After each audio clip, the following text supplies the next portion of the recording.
Here we go. Hello, everyone. Good morning, good evening, or good afternoon, depending on where you are. My name is Giuseppe Martinico. I teach comparative public law at the Scuola Sant'Anna in Pisa, and I'll be your host today. I'm very happy to share this webinar with top class scholar, speaker Mara Malagodi. Mara is an assistant professor at the Faculty of Law of the Chinese University of Hong Kong.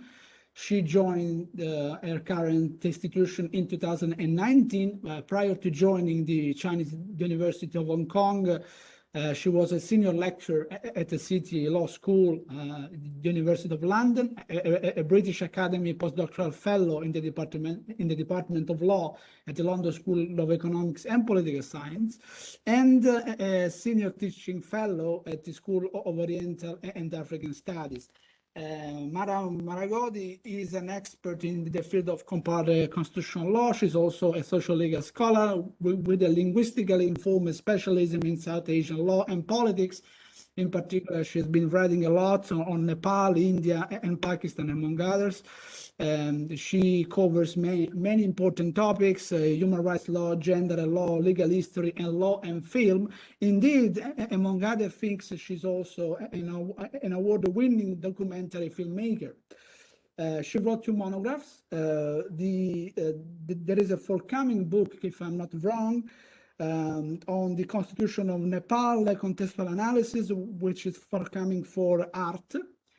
And her first monograph was on constitutional nationalism and legal exclusion, equality, identity politics, and democracy in Nepal, which was published by Oxford University Press in 2013.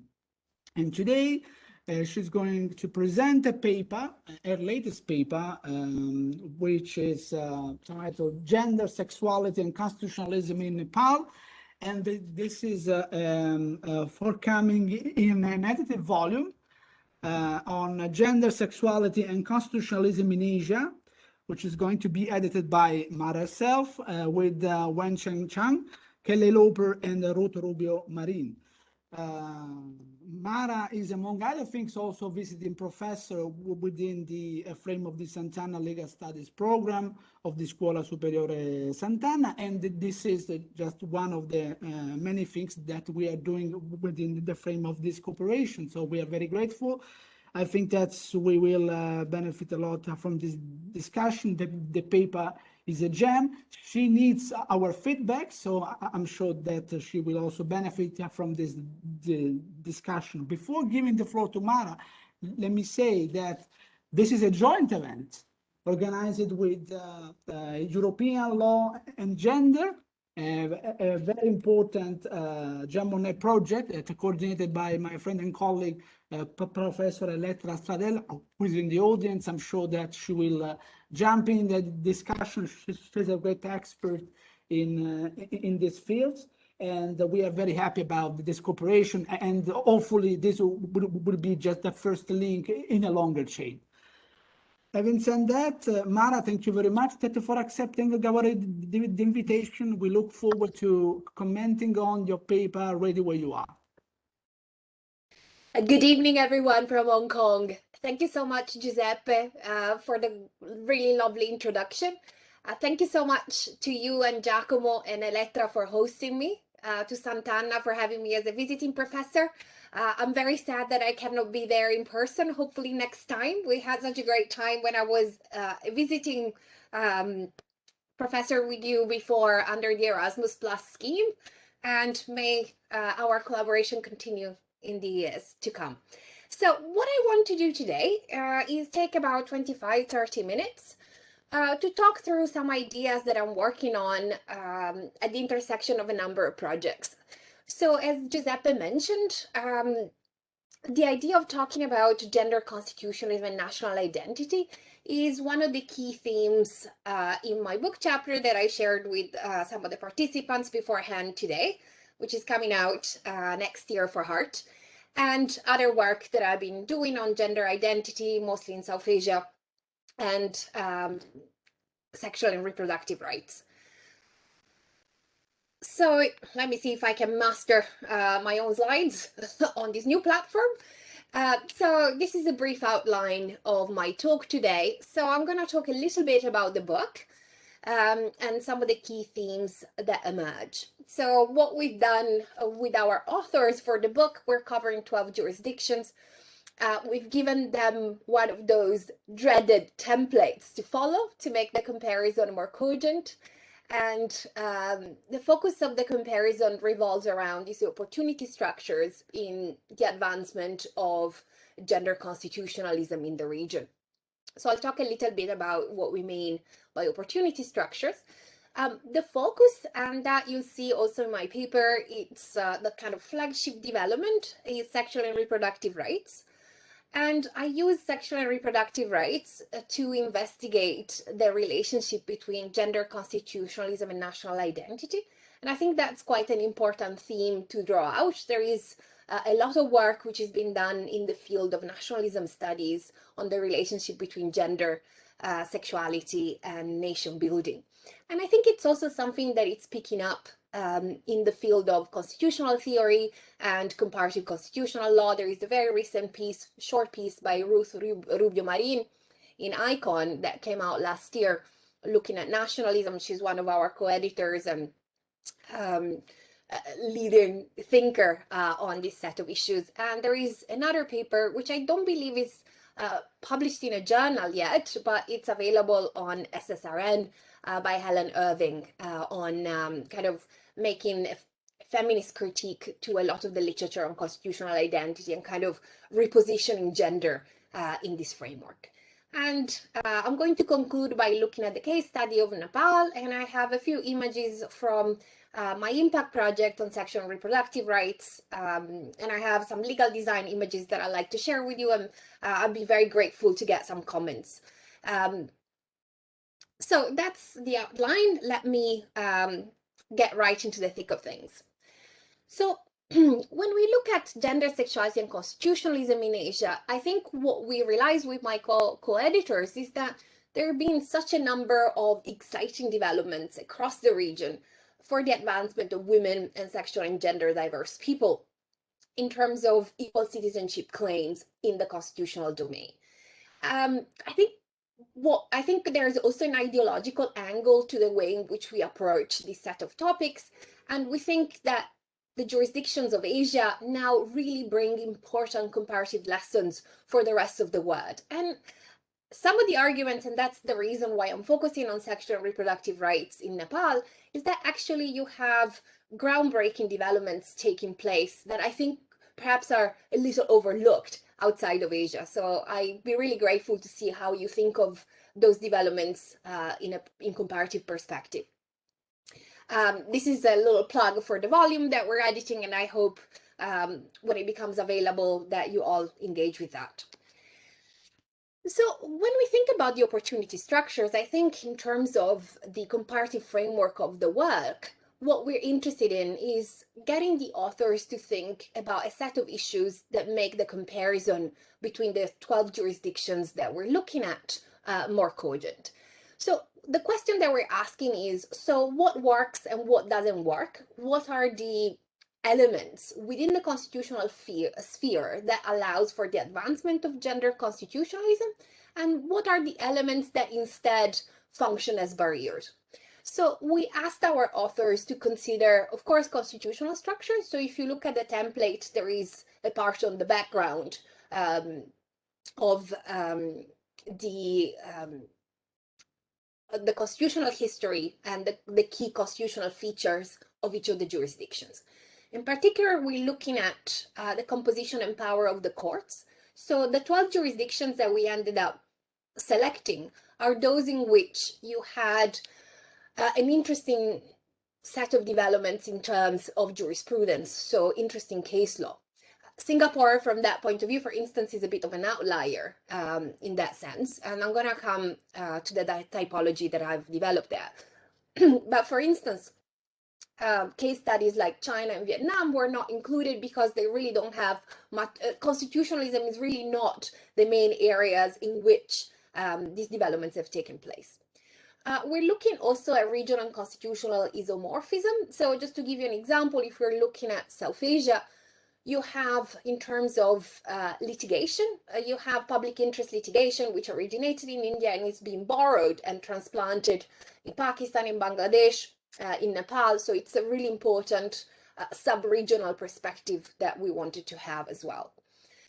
When we're talking about gender, of course, the role of international law is really quite crucial. So we're looking at the way in which international legal instruments such as CEDAW have been domesticated and how they've been used in constitution making, in constitutional adjudication, and what role they had in kind of reshaping constitutional debates on these issues.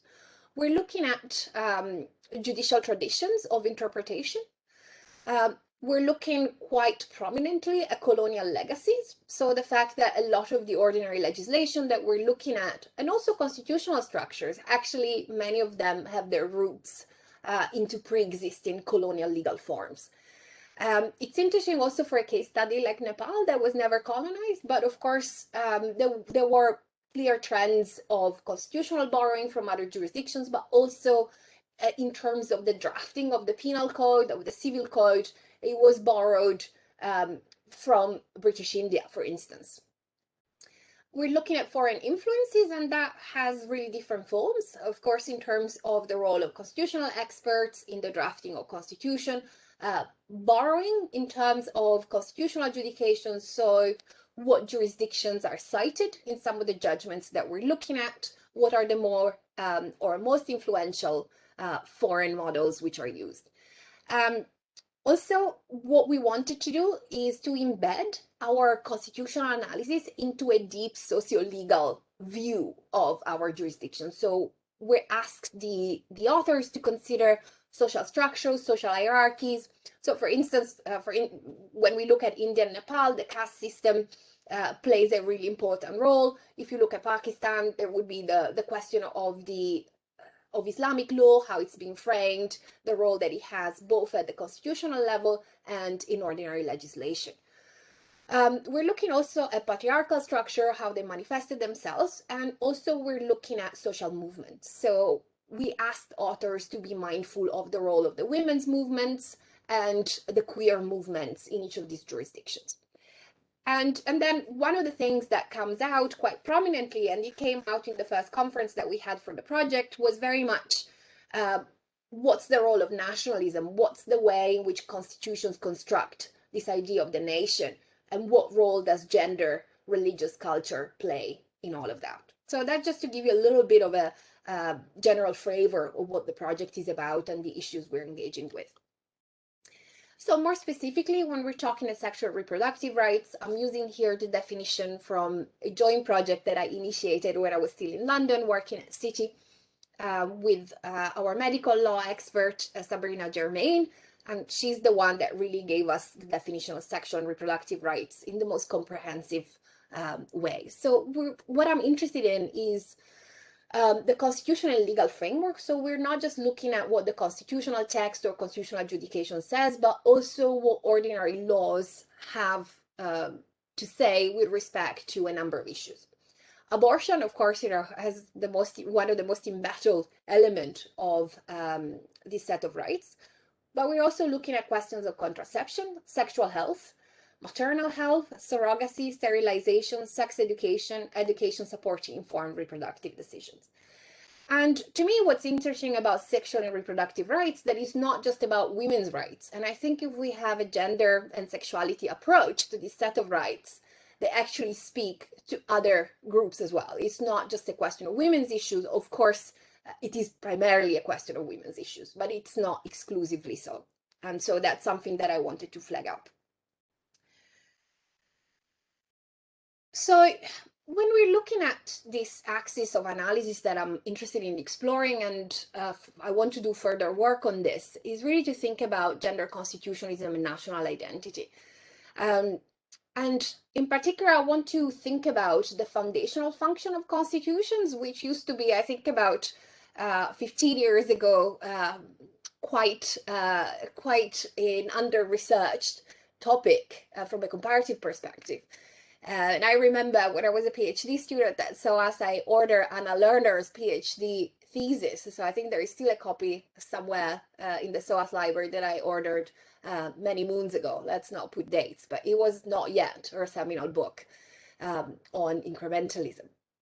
So what I'm interested in is the way that the role that gender plays in this articulation of the notion of we the people. And I think, there is a clear point that needs to be made, and that's Ruth Rubio Marin's latest paper that I mentioned from 2020 in ICON. And if you look at the history of constitutionalism, it's very clear that modern constitutionalism is centered and perpetuates women's subordination. And it's not just women, I think it's also the binary dichotomy male-female within gender, and also heteronormative values.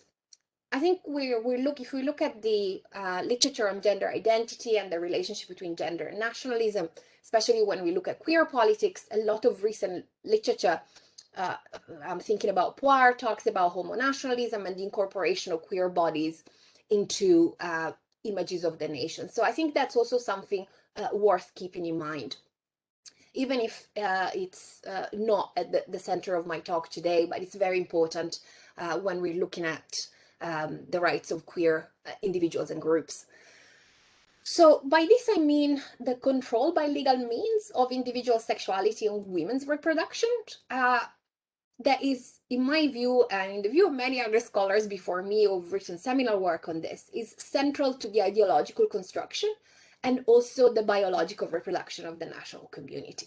So I think if we frame this set of rights within that framework, then we can have a much more critical approach to the way in which they are framed and operationalized. And of course, part of my argument is that this set of rights are politically contested because they're so close to that definition of the nation and certain visions of what belonging to the national community means. And I think if you look at discourses on detractors from the advancement of sexual and reproductive rights, they're usually presented as an assault on established social, moral, and religious order, and very often as a threat to survival of the nation itself. And I think here, if you look at, from an interdisciplinary perspective, at the work that demographers have done and are doing with respect to gender, we see why that is quite so problematic. So we're really looking at the biopolitics of reproduction and how that plays out in the constitutional domain. And there is this tension, so between the identity-making function of constitution and another function of constitution, which is the rights-bearing one. So if we look historically, and there is a lot of quantitative comparative work that has been done on this, and I'm thinking about David Lowe's paper on constitutional archetypes as well, we're looking at an increase in the number and extent of fundamental rights, an increased constitutional importance of international norms and the way in which they're domesticated through constitutional rights and as fundamental law. On the one hand, they function as a source of legitimacy for lawmaking, for policy making, for judicial decision making. But often what you see, and if you do a kind of granular analysis of a lot of the jurisprudence on this set of rights, you often see quite a clear, glaring clash between the norms of global constitutionalism, forms of constitutional nationalism. And I think the gender nature of sexual and reproductive rights is a very interesting lens to look at these tensions. And again, the resistance to this kind of reforms by state authorities, which can be any of the branches of government, whether it's the courts, whether it's the legislature or the executive, the discourse that underpins this resistance is very much about the protection of the nation's autochthonous social values and religious tradition. So let me give you a bit of a spectrum that I'm working on at the moment. If I think about Asian experiences with respect to sexual and reproductive rights, what I'm thinking of from a constitutional perspective. So if we imagine sexual and reproductive rights and the way in which they're dealt with by constitutional framework, I think we can identify a spectrum. So at the one end of the spectrum, you have jurisdictions like India and Nepal, where you have a rights-based approach. Constitutional rights are entrenched, and the courts play a pivotal role in driving reforms with respect to sexual and reproductive rights. So what you see here, for instance, would be like the Nepali Constitution of 2015 is very interesting because it's one of the few constitutions in the world. It's a very recent one that availed itself of a lot of international assistance to constitution making, but it's actually one of the few in the world that explicitly recognize under the chapter on fundamental rights. So we're looking at the justiciable chapter, recognizes these rights. In India, it's actually taken place through an expansive interpretation of the right to life and right to privacy. But essentially, you have a core role of the courts in driving the discourse. And conversely, you see the political branches either dragging their heels, and that is reflected both in terms of policymaking, but also in terms of ordinary lawmaking. So in a way, you have a dissonance between the constitutional discourse and the translation into ordinary legislation and policy. At the opposite end, so of the spectrum, let me look at the orange box. We actually have jurisdictions where reforms in this set of in this area, so on sexuality and sexual health and reproduction, are driven by the executive. So Singapore is actually one of the really interesting case studies that we have in the book, and our authors talk about the fact that Singapore began very early on, not just in Asia, but I think in the world, these kind of reforms. So Singapore's law on abortion is one of the most liberal in the world. It was passed in the 1960s. It was part of the dominant party's political agenda since before the first elections, immediately since independence, about women's equality, about a certain place of gender. If you look at China, it's not in the book, but I think it's still an interesting example. You actually have the first jurisdiction in the world that entirely decriminalized abortion since 1979. Of course, that's linked to the one-child policy, which is later being revised, but there is that kind of example. And what's interesting is that in this set of jurisdictions, the role of courts is almost irrelevant. So the beautiful title of the Singapore chapter in the book is Singapore and Gender Constitutionalism, Wither the Constitution. And then we have on the spectrum, on the intermediate position, a set of jurisdictions where you have a very strategic approach by activists that pursue different avenues for reforms. So you have sexual and reproductive rights. So you have in South Korea, where of course a lot of political and opposition and religious opposition to questions like abortions. You had very recent successful constitutional litigation in the last few years that has really pushed towards reform in this area. When you look at the Philippines, it's quite interesting because you have a lot of reforms in terms of gender equality. We have a great chapter here as well, are driven by the legislature. But abortion is politically problematic. You actually have in the text of the Constitution itself a very clear mandate against that. And the judiciary is being mostly non-responsive. And our author explains that in light of the central role of the Catholic Church in the Philippines. So that's just to give you a little bit of a flavor of what we're looking at. So if I may now delve deeper into my case study and look at Nepal, and I think, as I said, Nepal goes at the opposite end of the spectrum. We're looking at a groundbreaking position in terms of constitutional text, so in terms of constitution making, where both the interim constitution of 2007 and the current constitution promulgated in 2015 explicitly recognize justiciable sexual and reproductive rights. So they're anchored in the constitutional text, and they give the courts an enormous role in enforcing those rights and defining their meaning. You also have a set of progressive Supreme Court decisions And I'm going to talk about both of them. One is on uterus prolapse, that you think it's quite a specific case. It was a public interest litigation in 2008, and free access to abortion. And I'm going to talk about those in more detail when I come to that. You also have legislation that is being recently drafted to enforce those constitutional rights. And we look at two pieces of legislation in tandem: the Safe Motherhood and Reproductive Rights Act of 2018 and the new Penal Code of 2017, which also came into force in 2018. So what are the issues here? We have such a magnificent constitutional framework in terms of constitutional text, in terms of constitutional adjudication, but of course, it's not a simple story at all. So when we're looking at the legal issues, first of all, we have the new penal code that again recriminalizes abortion outside the legal exceptions under which termination is lawful. And that significantly was in direct defiance of the 2009 Supreme Court decision in the case of Lakshmi, which is the case I mentioned in the previous slide about free access to abortion. So what's interesting here with respect to Nepal, and that's why I want to talk about those, Nepal until 2002 had one of the most draconian penal treatment of abortion in the world. So it was almost entirely banned. An enormous amount of female inmates were actually imprisoned because of abortion offenses. A lot of them still remain in jail. Activists are campaigning towards that. And very clearly in 2009, the Supreme Court said that abortion should be treated like any other medical procedure and should not be subjected to the penal law at all.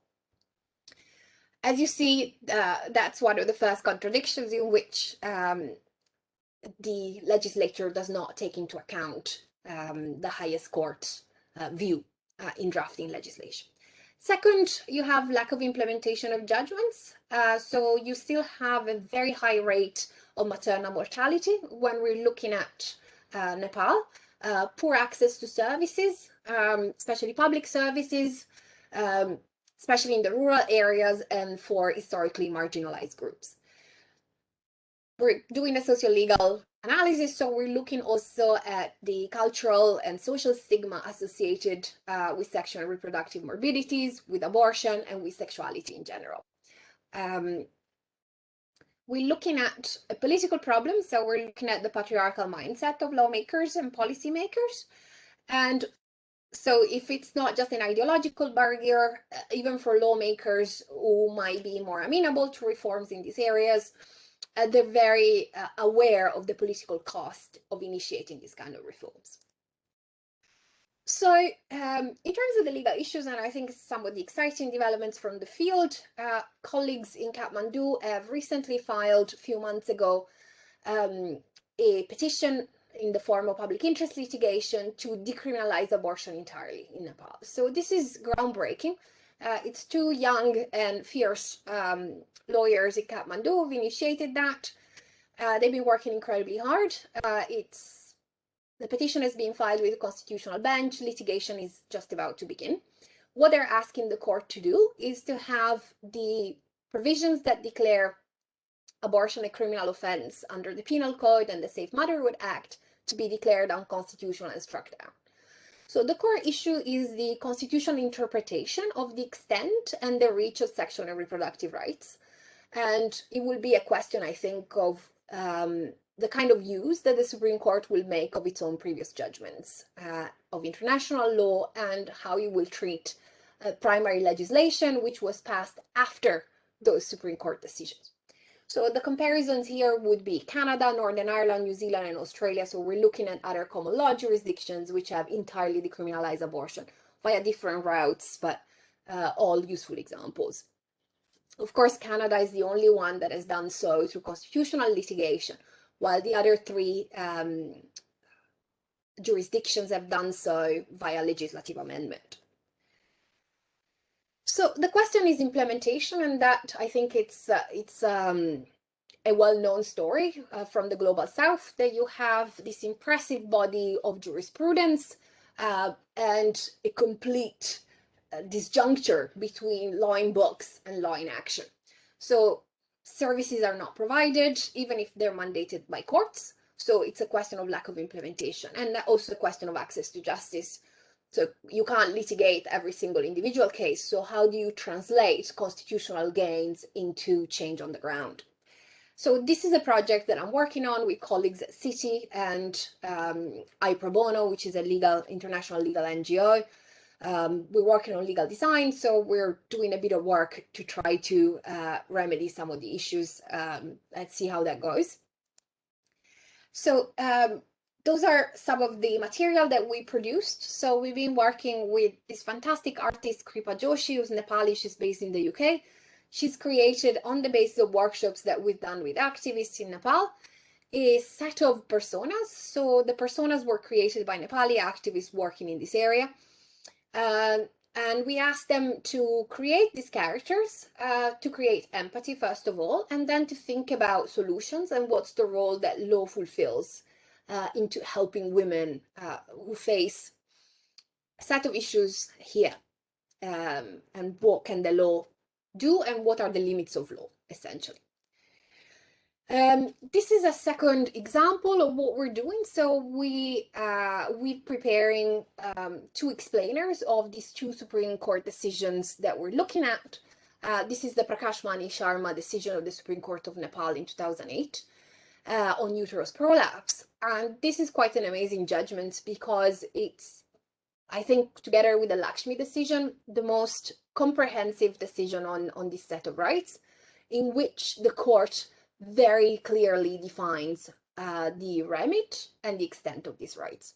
So if you look at the second table, you look at reproductive rights for women and what do they entail: decision to obtain an abortion, pursuant to law, voluntary marriage, decisions regarding conceptions, period and determination of number of children, freedom from sexual violence, reproductive education, access to services, and so on.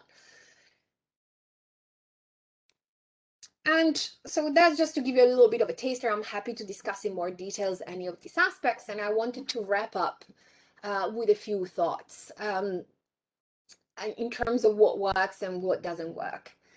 To me, even looking at the jurisdictions like Nepal, which on paper looks amazing, and I think the court has done a lot of the heavy lifting with respect to that. But then if we're looking at the actualization of the rights, it remains lacking.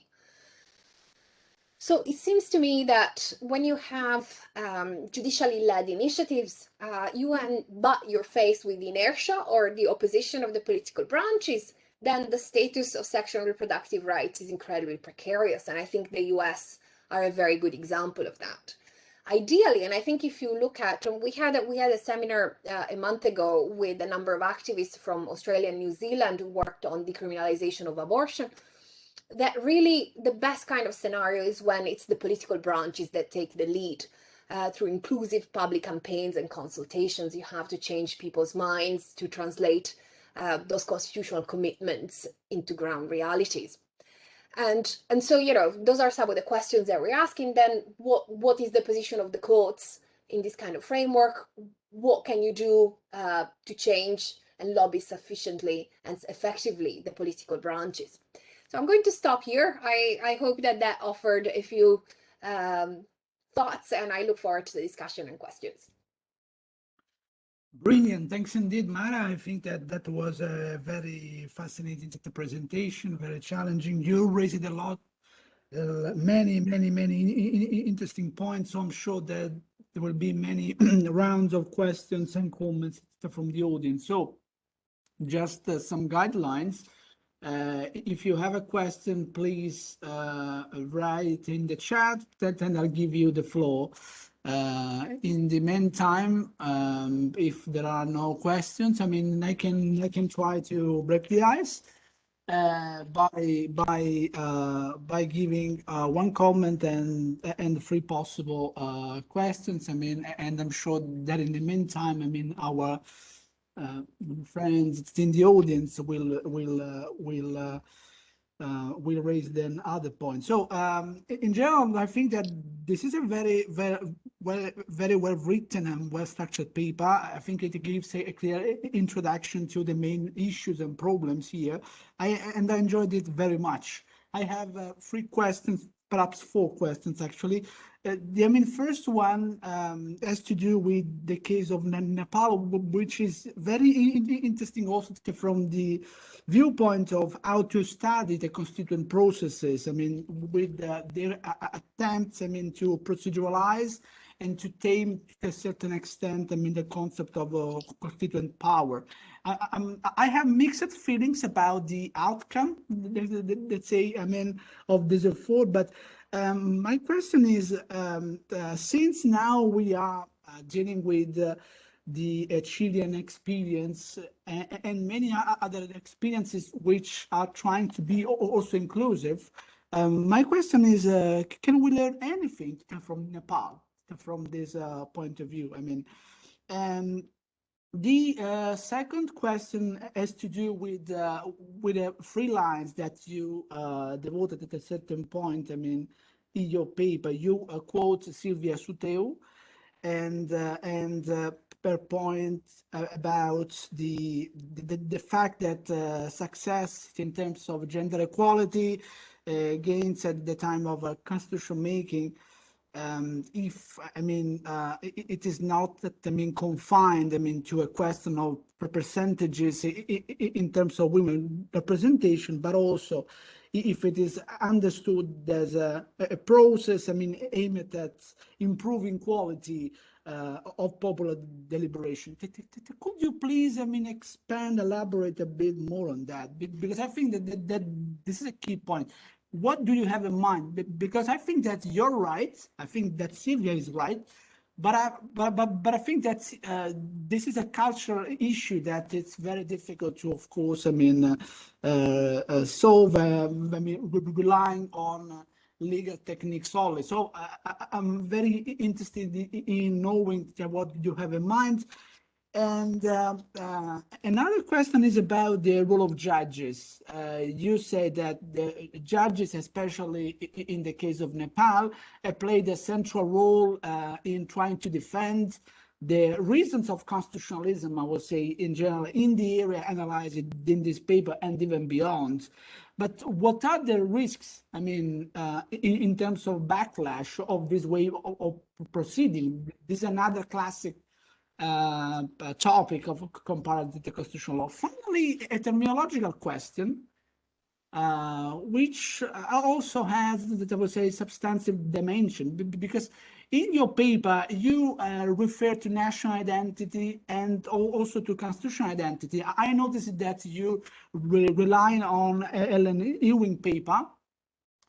I noticed that in her paper, she quotes Monica Kleist and other scholars in the field of European constitutional law.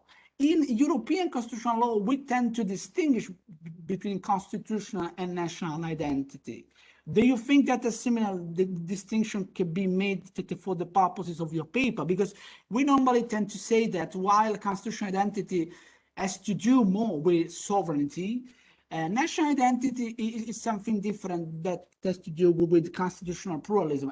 For instance, an important author who has written a lot on that is Elke Klutz. I don't know if you're interested in exploring this distinction, if this distinction makes sense, but this is a comment I had. Okay. Any other? I see that in the chat. Yes. I'm sorry. I don't know why the internet connection is so bad. So I have one question. It relates to the use of the term queer.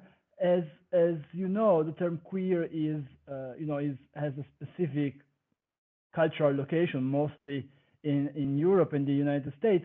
And I was wondering how it translates and it is used by activists and people working in Nepal. So it is something that I have encountered myself working on South America, where the term queer is reshaped, restructured, is rewritten not as Q-U-E-E-R, but as C-U-I-R, so queer in that way. And it is acquiring a different meaning, so to say. In a way, it is resisted, but in the other ways, it is also embraced and reappropriated in the specificities of the place. So I was wondering, how is your expertise about this how is your experience, sorry, about this in Nepal? Many thanks, and sorry for the poor connection. I'm doing my best, but you know, No unfortunately, it's problem really at all. poor. I think that Thank you you. delivered, I mean, a very important set of comments and questions. So thank you very much, Stefano. And I have another question. So I give the floor to Dr. Ajay Kumar. Thank you very much. Sorry. I'm sorry for the disturbance, because because of internet I was not able to approach at that moment. No problem. This is Dr. Ajay Kumar. My question is that with Dr. Mara, she was speaking about one way or other way constitutionalism on national, I mean, specifically with the national identity, because I'm a teaching gender justice, and what I found that there are certain gap when it comes to the national identity. So how this national identity specifically work into the gender justice when we are looking for the gender neutrality concept? So what would be your response, Dr. Mara, so far as gender justice is concerned, and how this gender justice must be looking at the phase of gender identity, I mean national identity, in reference to the gender equality, if I'm very much clear in this regard? Over to Okay, thank you very much. I don't know. Apparently, we don't have other questions now. So if you want to have a first round of reaction, and then I'm sure that Elettra and other friends in the audience will jump in later. But if you want to react, Mara. Yes, thank you. Thank you so much for all the great questions. I'm going to start with your points, Giuseppe, if I may. So the first question concerned the constituent process and the focus on inclusion. What can we learn from the Nepal experience? So I think, Nepal is a very good example because it had mandatory female representation. So 33% of the Constituent Assembly members were women, both in the first Constituent Assembly and in the second. What I think was really important, and I think that links well to Sylvia's point about the quality of participation. So especially in the first Constituent Assembly, the speaker allowed for the formation of a women caucus, and the women caucus essentially work across party lines, and female Constituent Assembly members were able to kind of push a uniform agenda, or relatively uniform agenda, across the various committees operating in the CA. And I think it's because of that so many of the rights, for instance, the women rights, the reproductive rights, and many other things were included. So I don't want to minimize representation at all.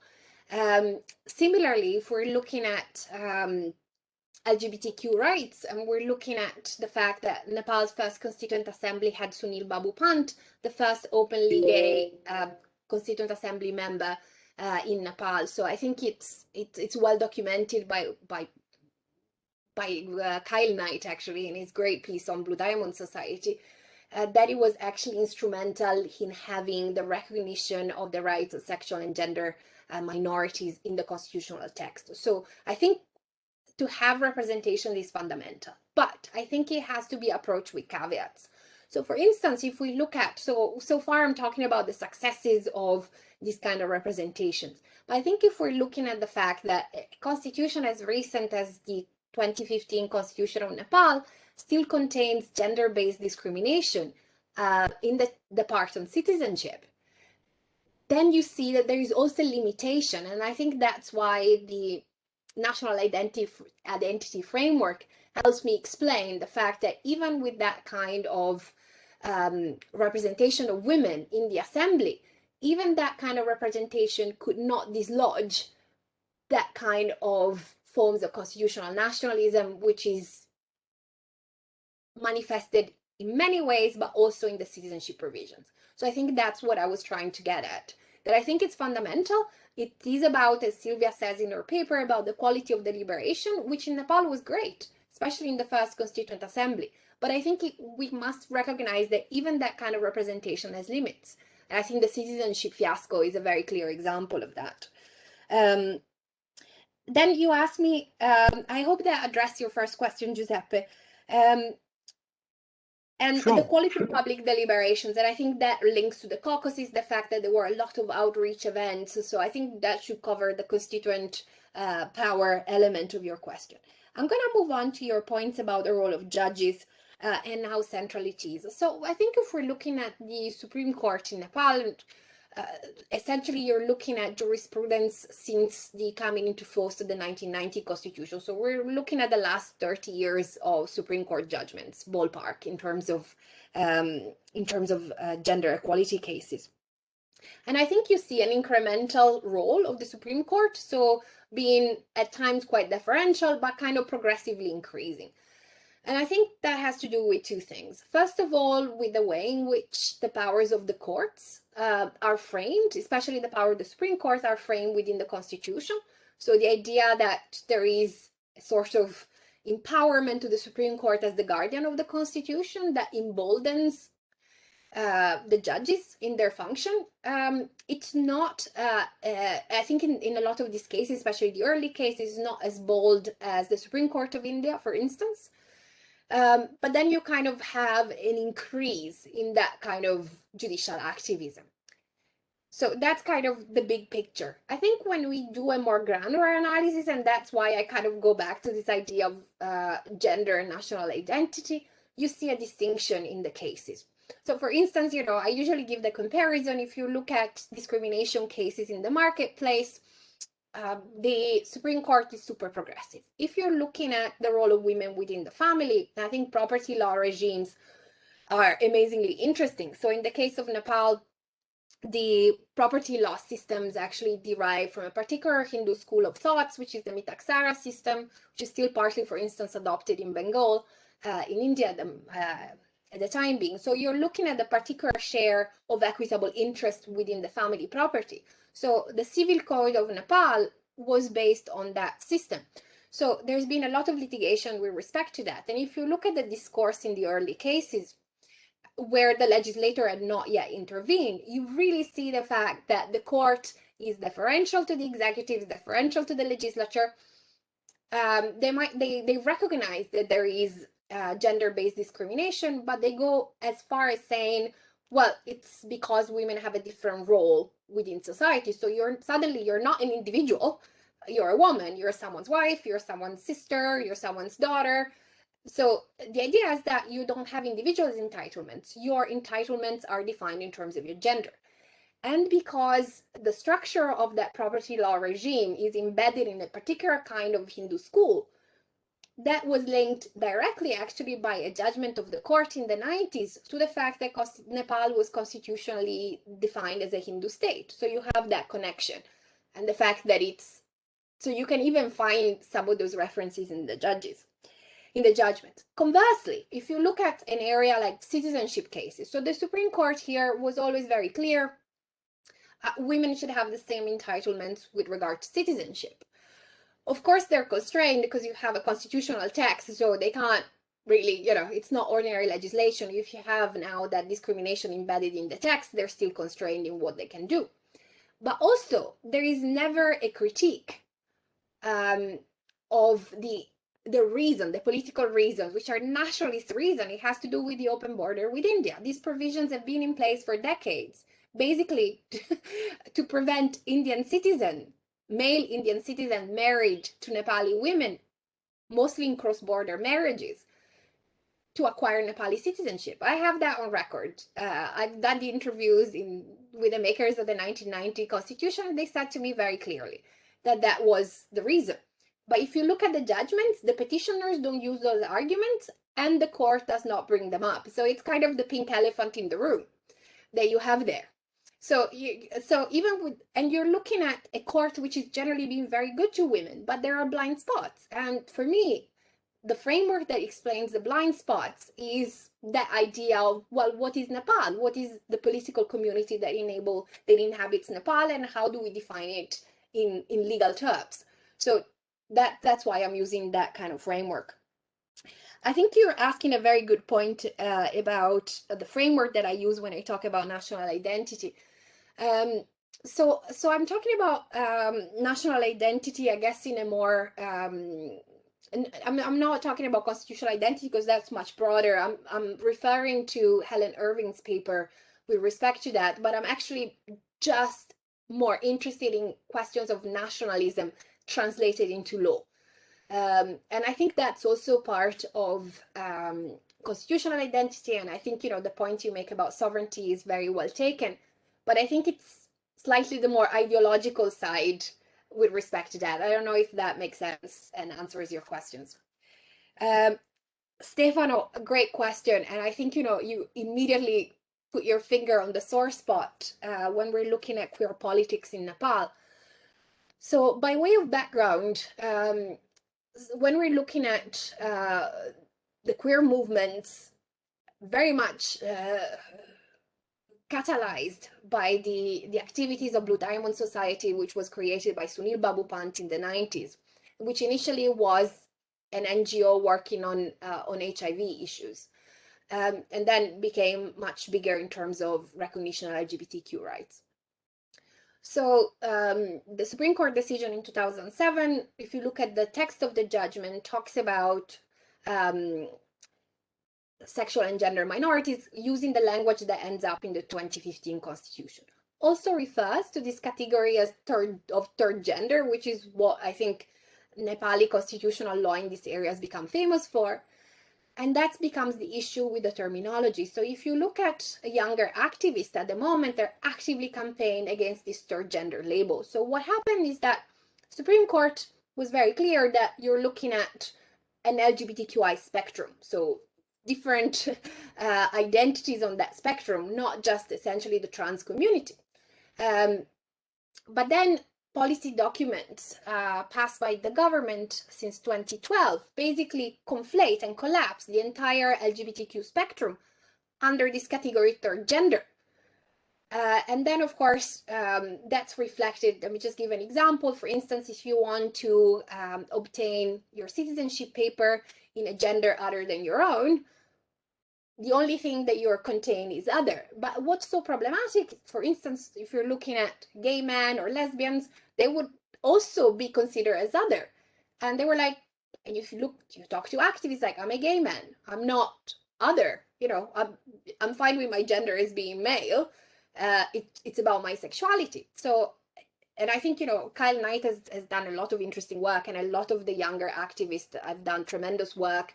They're creating terminologies for the LGBTQ spectrum in Nepali, in different local languages. It's been incredibly impressive, but it's very contested. And it's contested in the way in which it's translated into law, which you have this other. Now, I think that's officially, it's in Nepali is Anya, so it's other. That's the box that you can tick. I mean, actually, if you land in Kathmandu and you get your landing slip that you submit together with your visa application, you have the three boxes: male, female, other. And of course, when that was released from a certain point of view was exciting, destabilizing the gender binary. And I think there is all of that, which is commendable, but at the same time is really a straitjacket. So it's become incredibly problematic. And it's quite interesting if you compare with what other South Asian jurisdictions are doing. So if you look at the legislation passed in Pakistan, you actually do have an option for self-identification of gender. My understanding, and I need to study this a bit more, is that if you look at the corresponding legislation in India, actually still requires, I think, a medical committee to approve that, but I'm not so sure. So I need to look more into that. But it's completely contested and fraught. Also, I think what's interesting with the terminology is to kind of bridge this idea that queer politics is a Western import. So what was successful in the South Asian context with third gender, if you look at the Sunil Babu Pant decision in Nepal in 2007, the Nalsa judgment in 2014 of the Supreme Court of India, you have this specific reference to the term third gender, which actually dates back to the Kama Sutra. So you can actually pin that into Hindu scriptures. So in a way, it was a ploy, successful ploy, to convince the court to integrate Western notions of LGBTQ activism into culturally consonant identity forms. If you look at Pakistan, that is a wonderful example. I was just rereading the 2009 Supreme Court decision in Dr. Kaki case on transgender rights. And they actually don't use the gender label, even if it's what's used in other South Asian jurisdictions, and use the colonial terminology, eunuchs, which of course is problematic in so many ways, because you're not looking at it's the British colonial regime created that category to criminalize certain communities, and you have the use of that terminology by the Supreme Court of Pakistan in 2009. And then, of course, because you always have a bit of a background story, it was mistyped. I think that's what colleagues like Jeff Redding are arguing. It was mistyped, and you actually look at it spelled eunuchs in some passages of the judgment, like the operating system, and apparently it was a typo from eunuchs. But I think you have quite a plurality of nomenclature that emerges with respect to gender identity. Some of them culturally consonant. You had translations in Pakistan from Arabic, and it's very unclear, even just looking at the legislation, what that stands for. And you kind of have, I think Nepal is a good example, because I think the Supreme Court went for sexual and gender minorities, so that's the Supreme Court. But then when you look at the translation into policy and legislation, it doesn't contain the entire spectrum, it kind of restricts it. And I think it's fair to say that the issue is sexuality, it's sexual orientation. Because if you look at, again, other jurisdictions, and I think that's also what the NALSA judgment, look at the dates, right? It's 2014 in India, when the criminalization of sodomy from colonial times was still part of the penal code. Criminalization of sodomy is being decriminalized in India in 2018, but it remains a criminal offense in jurisdictions like Pakistan, Bangladesh, Sri Lanka. Nepal never had that, so it's one of the many positive sides of never having been a colony. So I hope, Stefano, that offers some insights into your question. Ajay, your question about gaps in gender justice and gender equality. I'm not quite sure I've understood the question well, to be honest. In terms of how gender plays and gender identity. So I think, if it comes in terms of gender identity, one example from South Asian jurisdictions is the fact that there is being this tendency to use local culture to avoid that allegation that gender diversity was never present in South Asian societies. So I think that to me is quite an interesting development. Of course, especially if you look at India, Pakistan, Bangladesh, because of the colonial legacy of the criminal law, gender identity becomes recognized because it's almost, that's ours, but there is kind of a rejection of sexuality. So in a way, there is a continuation of that colonial legacy with respect to that. And I think if you look at the NALSA judgment, there is an ambiguity with respect to the tension between gender identity and sexual orientation there.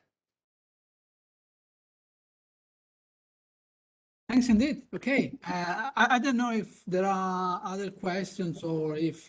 yes, Elettra, please go ahead. First of all, I want to thank Giuseppe and Giacomo for this possibility of cooperation with my project, European Law and Gender, and Mara for this brilliant presentation. Thank you very much. I hope this is the first, but not the last occasion. I hope we'll have many other joint seminars with STALS.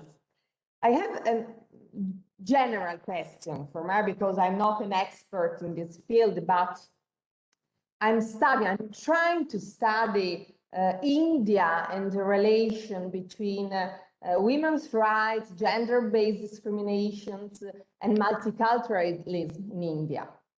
Then I have a question for Mara about the role of personal laws. It's a very crucial point, I know. What do you think, Mara, about the role of personal laws in South Asia in general, preserving gender-based discriminations, women's subordination? Of course, I'm referring above all to India, but but I suspect that also in other experiences we can reflect on this point. Because in India, we know the relation between personal laws, the position of personal laws with respect to judicial review is also today a crucial point. Even if, above all, since 2017, we had a sort of privacy turn, of gender turn in case law, in the Indian Supreme Court case law, and then I asked myself how to conciliate this gender turn using Ruth Rubio Marin expression, participatory turn, in this case a privacy turn, a gender turn in this case law, and the role of personal laws, and this kind of organization of a multicultural society that continues to determine women's subordinations, gender-based discrimination, above all, of course, in the field of family relations, and we know all the points. Thank you very much. Thank you so much, Elena. Thanks indeed. I don't know if we have other questions or comments from the audience. Okay, so I don't want to abuse my position, but perhaps it will be interesting, I mean, to know a bit more about the methodology you use for your research, because you said that you carried out interviews. So how have you chosen the people that you want to interview? And I don't know if you have some pieces of advice for young colleagues interested in mixing, I mean, empirical research with the traditional approach to this field. I know that you're also an expert in social legal studies, so I think that's you could share, I mean, your experience in this respect. Finally, and this is really out of curiosity, I don't know if in this field the Supreme Court of Nepal has actually been recalling the case law of other courts, and if this comparative law argument has contributed to improving the situation in this field. Thank you very much. You have the last say. Thank you so much, both of you. Great questions again. Elettra, your question about personal laws in South Asia. So I'm going to give a little bit of background. I don't know if colleagues are familiar with that. If you are, please forgive me for being boring. When we're talking about personal laws, we're looking at essentially a continuation of a colonial legacy. So there was a conscious decision by the colonial administration not to get entangled in devising the private law, redevising the private law sphere of Indian subjects. So we're looking at certain areas, family law, inheritance, property law, being kind of carved out of the general law and being essentially regulated under the religious community laws of certain groups. So you have, for in India, you have Hindu law that covers Hindu groups, Buddhist and Jain and Sikhs. You have second category is Muslim law, you have Christian law, and you have Farsi law. Parsi law. So those are the kind of four boxes. So comes the time of independence and the drafting of the 1950 Constitution. Actually, the idea was, the vision of the Constituent Assembly was that these personal laws would have been superseded. So they have a clause under the directive principles of state policy, which are not justiciable, that these personal laws will be superseded in 50 years and replaced by a uniform civil code. So that's been one of the most long-standing debates. And if you look at a lot of the case law of the personal laws, you very often have references to this constitutional promise of a uniform civil code. The complications with that, and I think one of the best examples to look at is the famous Shabano case on post-divorce iddat maintenance of a Muslim divorcee. in the 80s. So that kind of triggered a set of reforms. But I think it has to be also framed, I think especially in the Indian context, and I'll move on to Pakistan, within also a question of the Hindu identity of the Indian state and what it means in that respect. So a lot of the intervention, especially within Muslim family law, was to bring it in line with other rights. The way in which the court interpreted that basically interpret the position under the relevant law to be compliant. So they kind of stretched the interpretation of the statute to read it in a way that was compliant, essentially, with respect to maintenance. And then there was legislation that was passed later on, and so on. I think you see a lot of these kind of reforms, for instance, the question of bigamy or polygamy, especially for under Islamic personal law and so on. So I think there are a lot of tensions there, and I think there is always a question of politicization with respect to that. So to me, it seems to me that when we have a discussion about gender rights attached to the question of personal laws in the Indian context, is not so much, it is of course a question of multiculturalism, but it's also a question of what's the vision of diversity that the Indian state has, and of course that's politically contingent in my sense. And I think women's rights kind of become a signal for certain kind of reforms which have very deep political motives, I think, rather than the substance. I don't know if that makes sense. And then, of course, we're looking at your great questions about the privacy term. I think you're probably referring to the recent Puttaswamy decision that talks about privacy and all of that. I think India, in that sense, to me, is similar to Nepal, in which you have this body of jurisprudence, which is quite adventurous, exciting, and so on, but that somehow doesn't quite translate. Again, and I think there was, which might be of interest, and there is a great piece published in 2020 by Sevi McGill on these kind of issues in the Puttaswamy case, which probably would be of interest. I'm very happy to send you a link, and talks about that and in more detail. Giuseppe, your question on methodology, yes. So for this particular project is mostly doctrinal.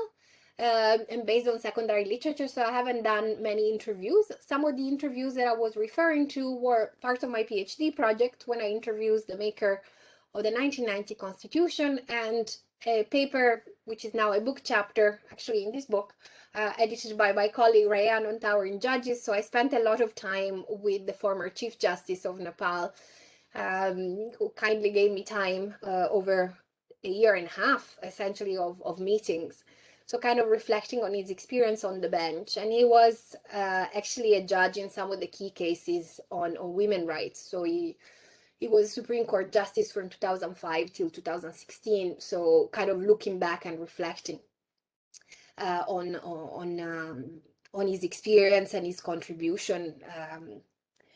And I think, you know, that point about the work with Kalyan Shrestha really links to your second question about the use of comparative legal material.